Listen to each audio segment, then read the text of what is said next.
యోహాను సువార్త 21వ అధ్యాయం 15వ వచనం నుంచి 25వ వచనం వరకు.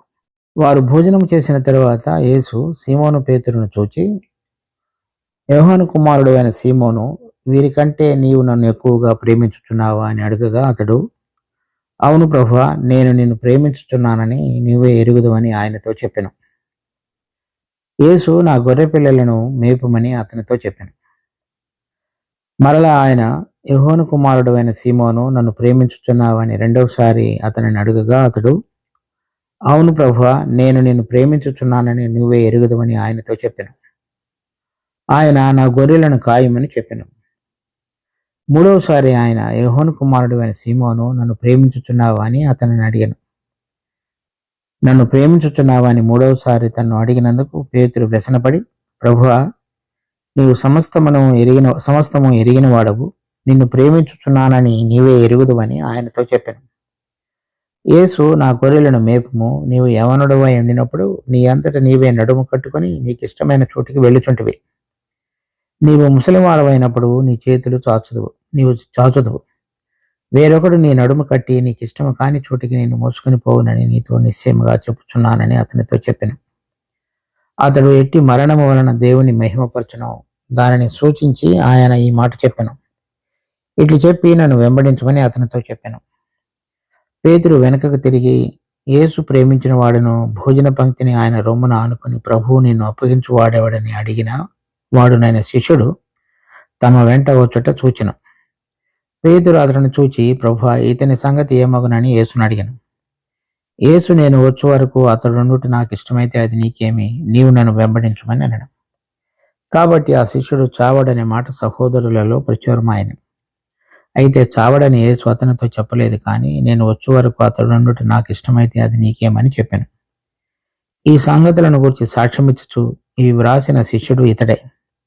ఇతని సాక్ష్యము సత్యమని ఎరుగుదుము. యేసు చేసిన కార్యములు ఇంకను అనేకములు కలవు.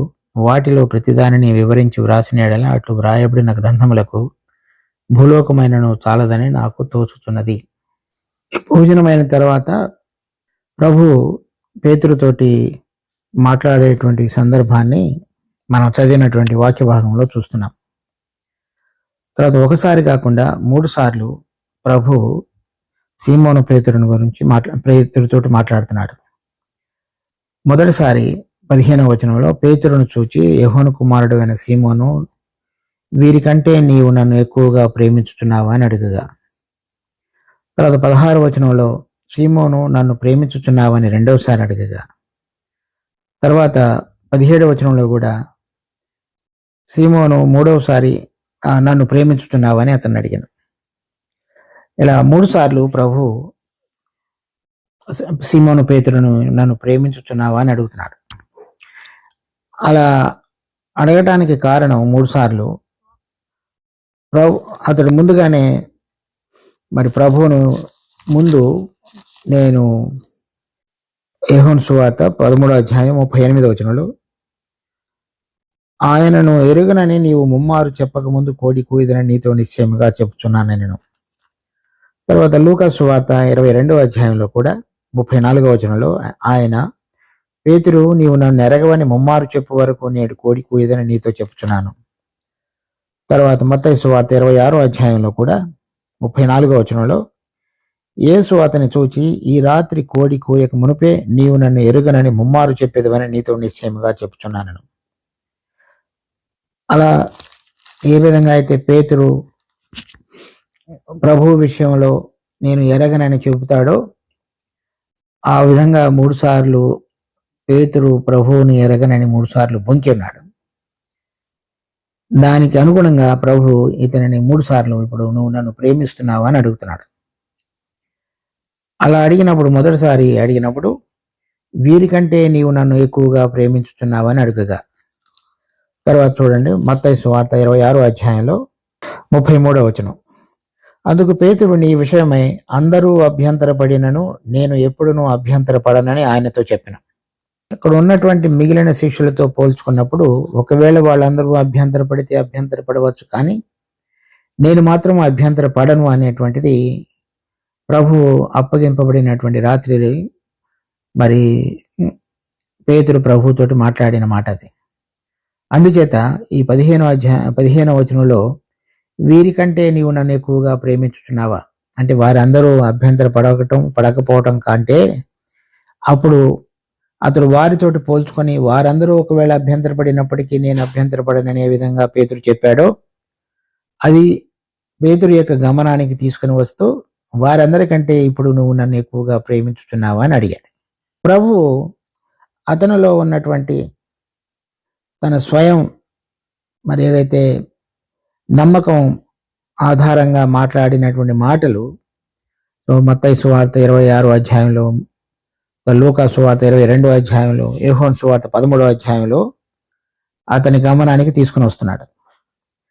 అలా తీసుకుని వచ్చి ఒక మనిషిలో తన స్వయం మీద ఆధారపడుతూ తన సొంత నమ్మకం చేత ఏది చేయగలనని అనుకుంటాడో ఆ విధంగా ఉండలేడు అనేటువంటి విషయాన్ని ప్రభు అతని గమనానికి తీసుకుని వచ్చాడు.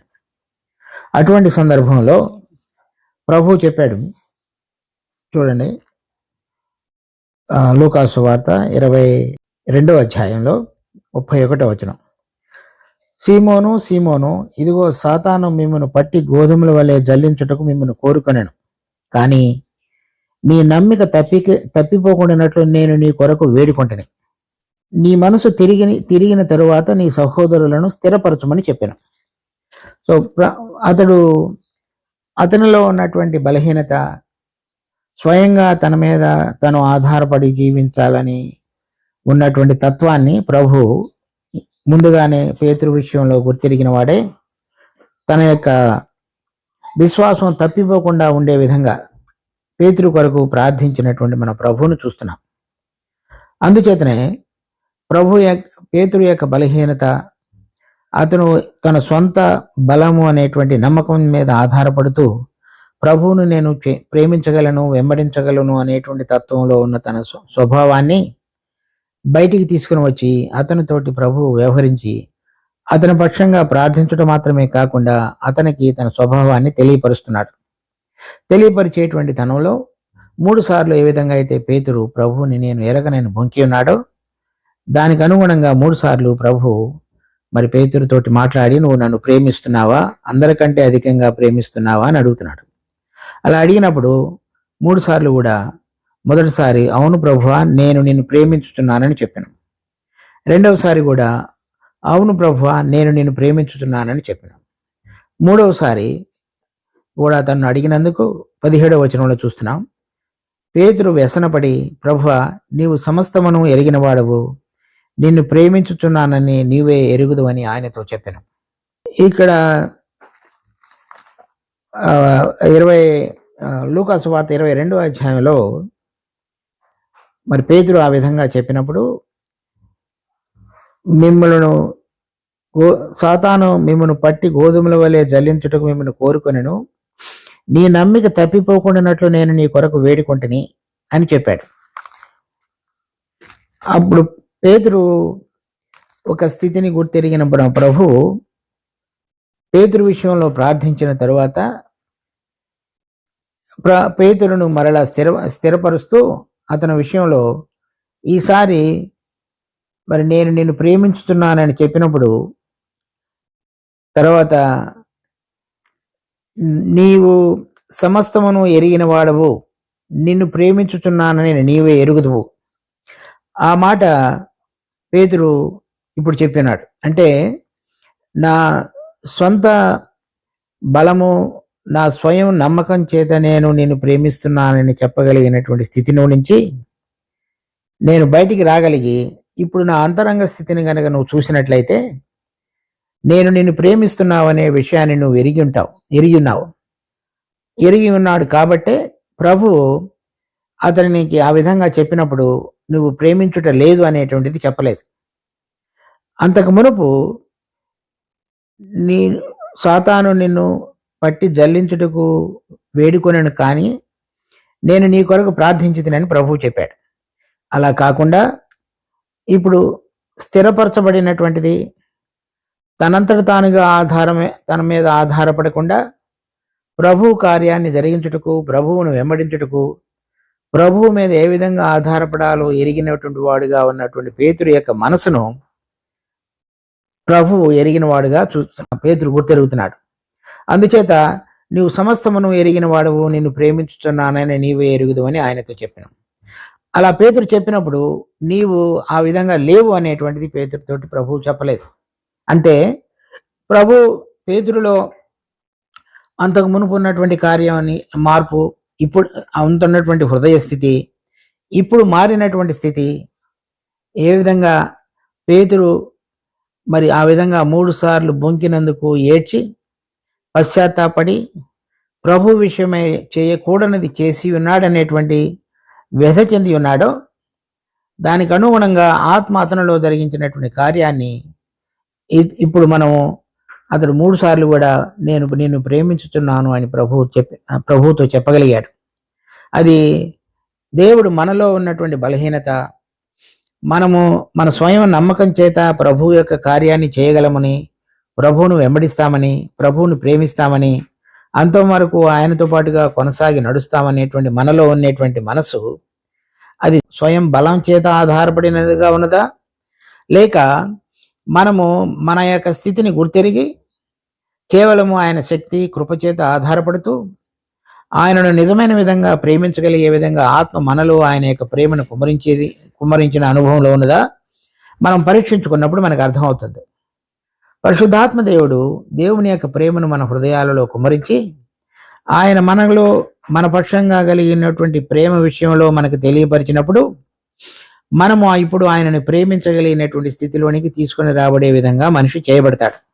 ఇంతకు మునుపు మనం చదివినటువంటి ఈ అధ్యాయం మొదటి 14 వచనాలలో ప్రభు యొక్క ప్రేమను శిష్యులు చూడగలిగారు. వారు ఆయనను ఆ చేపలు పట్టేటువంటి దానిలో నుంచి మత్తయి సువార్త 19వ అధ్యాయంలో చెప్పాడు పేతురు, ఇదిగో ప్రభువా, మేము సమస్తమును విడిచిపి నిన్ను వెంబడించితిమి. అలా కాకుండా ఇప్పుడు 21వ అధ్యాయంలో మనం చూస్తే యోహాను సువార్తలో వాళ్ళు మళ్ళా తిరిగి చేపలు పట్టుకునేటువంటి వృత్తికి వెళ్ళిపోయినట్లుగా ఉంది.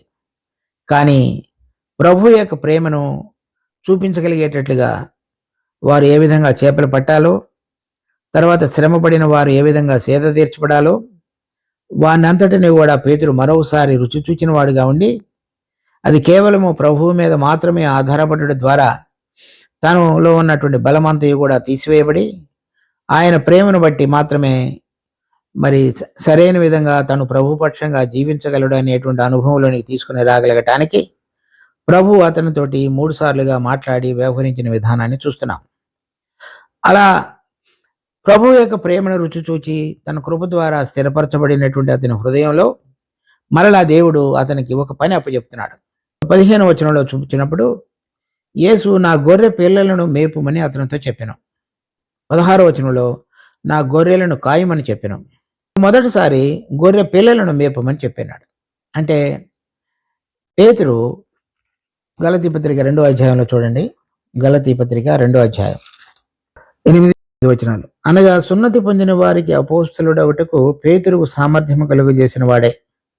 పేతురు అంటే సున్నతి పొందిన వారంటే యూదులకు అపోస్తలుడుగా ఉండటానికి దేవుడు అతనికి పిలిచి సామర్థ్యం కలుగజేసిన వాడు. అంటే ఇక్కడ ఆ నా గొర్రె పిల్లలను మేపుమని చెప్పినప్పుడు అది సున్నతి పొందిన వారు అంటే ఇశ్రాయేలీల జనాంగంలో నుంచి ప్రభునందు విశ్వసించినటువంటి వారి విషయంలో వారిని మేపేటువంటి పనిని ప్రభు పేతురుకు అప్పచెప్తున్నాడు. వారు గొర్రె పిల్లలు నేను ఎందుకు చెప్తున్నాడంటే అప్పుడే వాళ్ళు విశ్వాసంలోనికి వచ్చి చిన్నపిల్లలుగా ఉండి ఇంకా బలమైనటువంటి ఆహారం తినలేనటువంటి స్థితిలో ఉండేవారుగా ఉంటారు కాబట్టి. దాని తర్వాత చూడండి అది ఆ విషయంలో ఏ విధంగా అతడు వారిని మేపి ఉన్నాడనే విషయాన్ని 1 పేతురు 1వ అధ్యాయంలో చూస్తాం. 22-23 వచనాలు, మీరు క్షయబీజము నుండి కాక శాశ్వతమగు జీవముగల దేవుని వాక్యమూలముగా అక్షయ బీజము నుండి పుట్టింపబడిన వారు కనుక నిష్కపటమైన సహోదర ప్రేమ కలుగునట్లు మీరు సత్యమునకు విధేయులొకటి చేత మీ మనసులను పవిత్రపరచుకొనడి. తర్వాత 18వ వచనంలో పితృపారంపర్యమైన మీ వ్యర్థ ప్రవర్తనను విడిచిపెట్టినట్లుగా వెండి బంగారముల వంటి క్షయ వస్తువుల చేత మీరు విమోచింపబడలేదు, కానీ అమూల్యమైన రక్తము చేత అనగా నిర్దోషమును నిష్కళంకమునగు గొర్రె పిల్ల వంటి క్రీస్తు రక్తము చేత విమోచింపబడితిరని మీరు ఎరుగుదురు కదా. ఈ విధంగా వారు ఏ విధంగా రక్షించబడ్డారు అనేటువంటిది, తర్వాత ఆ రక్షించబడటానికి దేని చేత మీరు అందరూ కూడా దేవుని యొక్క అనుభవంలోనికి తీసుకుని రాబడి ఉన్నారు అనేటువంటిది, అదంతా కూడా మరి విశ్వాసంలో ప్రారంభ దశలో ఉన్నటువంటికి పిల్లల విషయంలో, అంటే పిల్లల వలె విశ్వాసంలో ఉన్నటువంటి స్థితిలో ఉన్న వారికి చెప్పబడవలసినటువంటి మాటలు. అందుచేత ఇక్కడ మొదటిసారి 15వ వచనంలో చెప్పినప్పుడు నా గొర్రె పిల్లలను మేపమని అతనితో చెప్పిన. వారి యొక్క విశ్వాసము, ఆత్మ సంబంధమైన స్థితి అప్పుడే ప్రారంభ దశలో ఉన్నప్పుడు ఏ విధంగా రక్షణను గురించి, ఏ విధంగా రక్షించబడ్డారో దానిని గురించి, వారు ఎందుకు రక్షించబడాలో దానిని గురించి వారితోటి మాట్లాడే విషయంలో 15వ వచనంలో చెప్తున్నాడు, నా గొర్రె పిల్లలను మేపమని. 16వ వచనంలోకి వచ్చినప్పుడు ఆయన నా గొర్రెలను కాయమని చెప్పిన. అలా చూసినప్పుడు 1 పేతురు 5వ అధ్యాయం 1వ వచనం, తోటి పెద్దను క్రీస్తు శ్రమలను గూర్చిన సాక్షిని బయలుపరచబడబో మహిమలో పాలివాడను ఆయన నేను మీలోని పెద్దలను హెచ్చరించుచున్నాను. అక్కడ ఉన్నటువంటి పెద్దలలో ఇతడు కూడా ఒక పెద్ద, అంటే సంఘాన్ని కాసేటువంటి వాడు అని అర్థం. అందుచేత ఇక్కడ నా గొర్రెలను కాయమని చెప్తున్నాడు. అంటే సంఘంలో పెద్దగా ఉండి వారందరూ కూడా అటు ఇటు మరలా తప్పిపోకుండా వారిని భద్రపరుస్తూ దేవుని యొక్క ఉన్నతమైన ఉద్దేశాల మేరకు వారిని నడిపించేటువంటి నాయకుడిగా ఉండుట అనేటువంటి దానికి కాయుట అని అర్థం. అంత మాత్రమే కాకుండా తప్పుడు ప్రవక్తలు మరి వేరైన విధంగా మందను పట్టుకొని అటు ఇటు లాగేటువంటి వారి యొక్క ప్రభావం నుంచి వారిని కాపాడేటువంటి పని కూడా ఈ కాయటంలో వస్తుంది. అందుచేత 2 పేతురు 2-3 అధ్యాయాల్లో ఏ విధంగా అబద్ధ ప్రవక్తల యొక్క బారిని వారు పడిపోకుండా ఎటువంటి వారు మరి మన మధ్యలో ఉంటారో వారి విషయంలో ఎలా జాగ్రత్తగా ఉండాలో ఈ గొర్రెలను కాసేటువంటి సందర్భంగా వారితోటి మాట్లాడుతూ 2వ పేతురు రాసిన పత్రికలో అనేక విషయాలు వారితోటి మనం పేతురు రాయటం అనేటువంటిది చూస్తాం. మరి 17వ వచనంలో మూడవసారి మరి గొర్రెలను మేపమని చెప్పినప్పుడు ఈసారి ఇప్పుడు గొర్రె పిల్లలను మేపటం కాకుండా గొర్రెలను మేపటం. ఈ గొర్రెలను మేపటం అనేటువంటిది అంటే ఇప్పుడు పిల్లల స్థాయి నుంచి వాళ్ళు ఎదిగి గొర్రెలుగా మారి అంటే బలమైన ఆహారాన్ని తినగలగటానికి పనికి రాగలిగిన వారుగా చేయబడ్డారు. పేతురు రాసిన 2వ పత్రిక 1వ అధ్యాయం 12వ, కాబట్టి మీరు ఈ సంగతులను తెలుసుకొని మీరు అంగీకరించిన సత్యమందు స్థిరపరచబడి ఉన్నను, అంటే గొర్రె పిల్లలుగా ఉండి మేపబడినటువంటి స్థితి ఇది. వీటిని గూర్చి ఎల్లప్పుడూ మీకు జ్ఞాపకము చేయుటకు సిద్ధముగా ఉన్నాను. మరియు ప్రభువైన యేసుక్రీస్తు నాకు సూచించిన ప్రకారము నా గుడారమును త్వరగా పెట్టవలసి వచ్చునని ఎరిగి ఈ గుడారములో ఉన్నంత కాలము ఈ సంగతులను జ్ఞాపకము చేసి మిమ్మల్ని రేపుట న్యాయమని ఎంచుకొనుచున్నాను. ఇది చెబుతూ 17వ వచనం, ఆయన మహత్యమును మేము కన్నులారా చూచిన వారమై తెలిపితిమి. ఈయన నా ప్రియకుమారుడు, ఈయన యందు నేను ఆనందించుచున్నాను అను శబ్దము మహా దివ్య మహిమ నుండి ఆయన యొద్దకు వచ్చినప్పుడు తండ్రి అయిన దేవుని వలన ఘనతయు మహిమయు ఆయన పొందగా మేము ఆ పరిశుద్ధ పర్వతం మీద ఆయనతో కూడా ఉండిన వారమై ఆ శబ్దము ఆకాశం నుండి రాగా వింటిమి. మరియు ఇంతకంటే స్థిరమైన ప్రవచన వాక్యము మనకున్నది. తెల్లవారి వేకువ చుక్క మీ హృదయములలో ఉదయించు వరకు ఆ వాక్యము చీకటి గల చోటున వెలుగుచ్చు దీపమైనట్టున్నది. దాని యందు మీరు లక్ష్యముంచిన ఎడల మీకు మేలు. ఈ విధంగా 1 పేతురు 1వ అధ్యాయంలో చదువుతున్నప్పుడు వారు ఏ విధంగా రక్షణ పొందారు అనేటువంటి అంశాలను గురించి మాట్లాడుతున్నాడు. అంటే వారు గొర్రె పిల్లలుగా ఉన్న వారికి అది కావలసినటువంటి ఆహారాన్ని ఇచ్చి వారిని మెల్లగా పోషించడం. ఇక్కడ 2వ పత్రిక రాసేటప్పటికి తాను ఏ విధంగా మరి ఈ లోకంలో నుంచి వెళ్ళిపోవలసి వచ్చినటువంటి సమయం దగ్గర పడుతున్నదనే విషయాన్ని గుర్తెరిగిన వాడై ఉండి ప్రభు యొక్క రాకడను గురించి దానికి ఏ విధంగా వారు సిద్ధపడుతూ మరి ప్రభు యొక్క రాకడ కొరకు ఎదురు చూడాలి అనేటువంటి దాని గురించిన అంశాలను గురించి మాట్లాడుతూ వారిని మేపేటువంటి గొర్రెలను మేపేటువంటి వాడుగా ఉన్నాడు. చిన్నపిల్లలుగా ఉన్న వారికి మేపుట, తర్వాత సంఘంగా తను పెద్దగా ఉండి వారిని కాయుట, తర్వాత మరి ఎదిగినటువంటి పిల్లలు ప్రభు యొక్క రాకడ కొరకు ఏ విధంగా సిద్ధపడాలనేటువంటి దాని విషయంలో వారిని మరలా హెచ్చరించుట, ఈ విధంగా ప్రభు చెప్పిన అనుసారంగా ప్రభు పేతురు తన పరిచర్యలో ముందుకు కొనసాగిన వాడుగా ఉన్నాడు.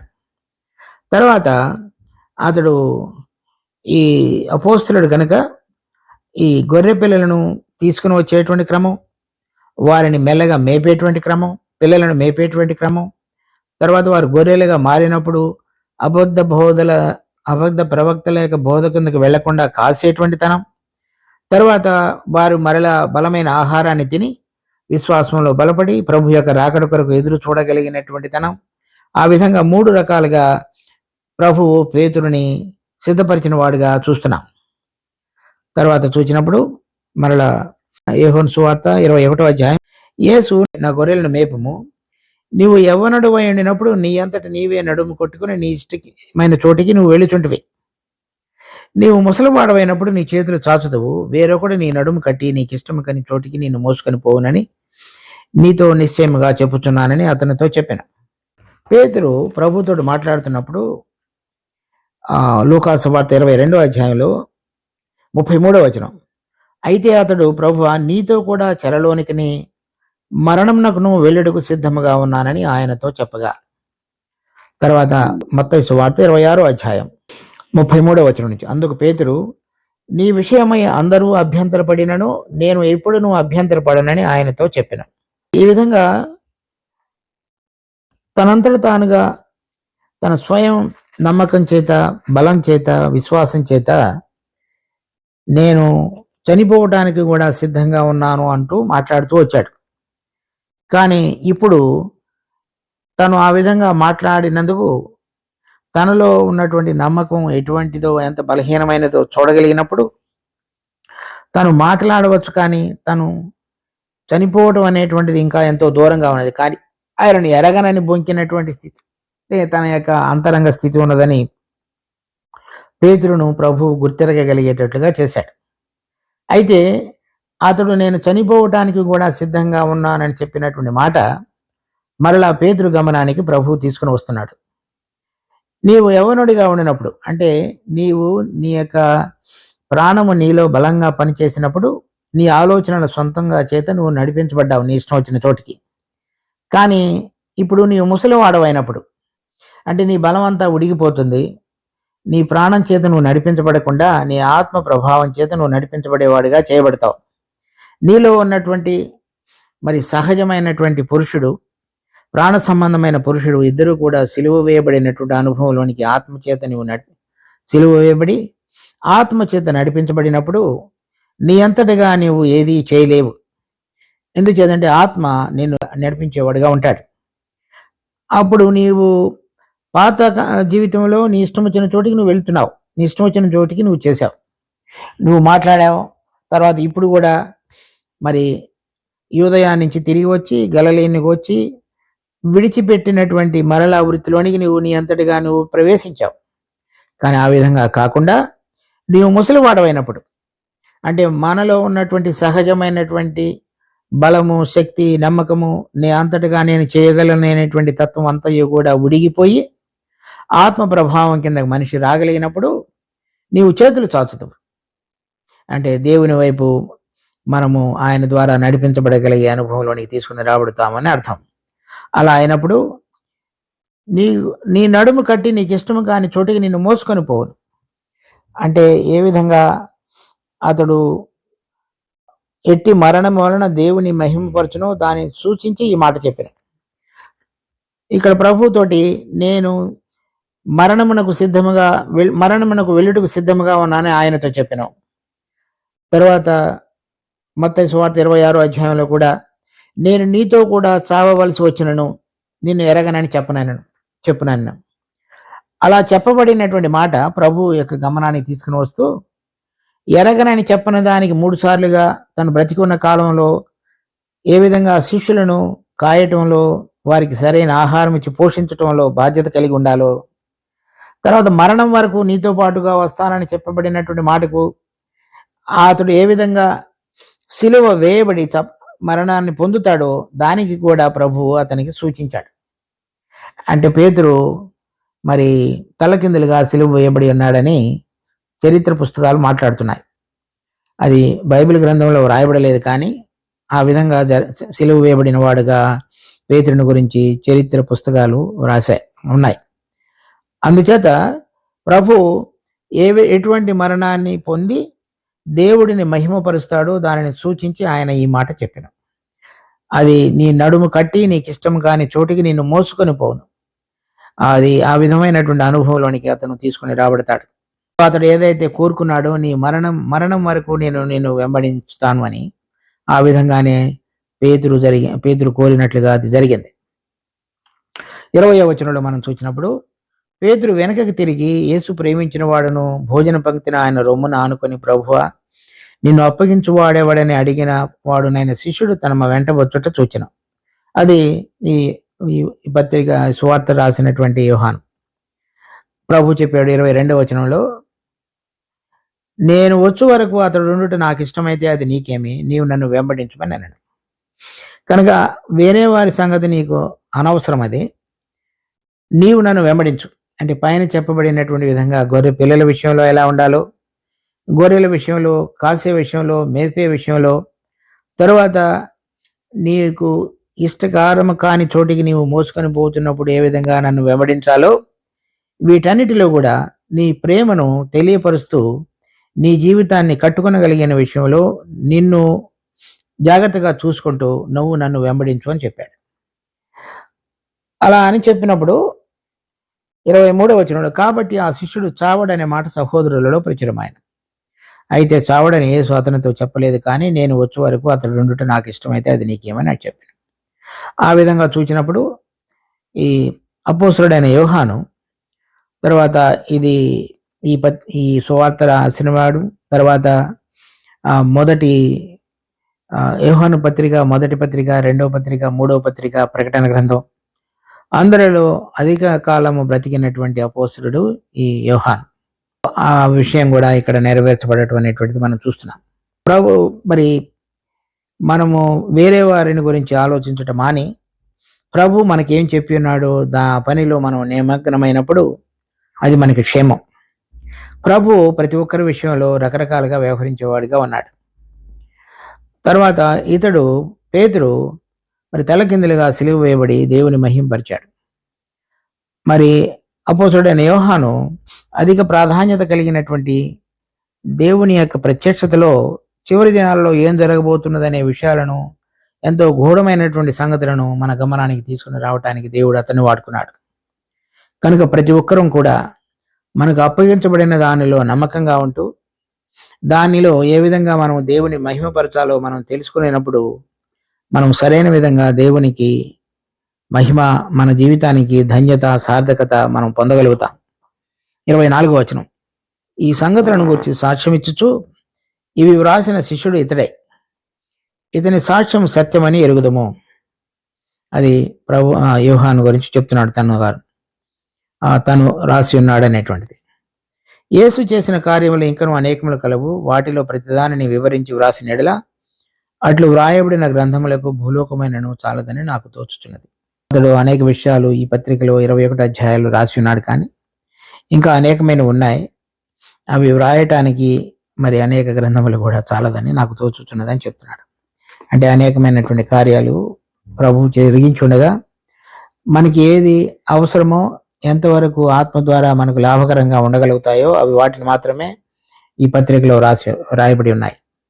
దీని ద్వారా ఏదైతే మనము ఈ పత్రిక అంతటి ద్వారా నేర్చుకునేనామో వాటి ద్వారా మనం నిజమైన విధంగా దేవుని యొక్క జీవము, ఆత్మ, ఈ రెండింటిని గురించినటువంటి అధికమైనటువంటి విధంగా వెలుగు ఇవి రాయబడి ఉన్నాయి ఈ పుస్తకంలో. దాని యొక్క అనుభవంలోనికి మనం రాగలుగుటకు, దేవుని యొక్క జీవం ద్వారా ఈ లోకంలో జీవించగలుగుటకు, ఆయన ఆత్మ ప్రభావం ద్వారా రాబోతున్న పరలోకానికి మనం సిద్ధపడగలుగుటకు దేవుడు మనకు కృప చూపించి మనందరినీ ఆశీర్వదించినట్లుగా ప్రార్థించుతాం. మా జీవం కలిగిన తండ్రి, మీకు ఎంతో వందనాలు. ఈ పత్రిక మేము ఈ విధంగా మరి 1వ అధ్యాయం నుంచి 21వ అధ్యాయం వరకు ధ్యానించగలగటానికి ఇచ్చిన అవకాశాన్ని బట్టి స్తుతి స్తోత్రాలు.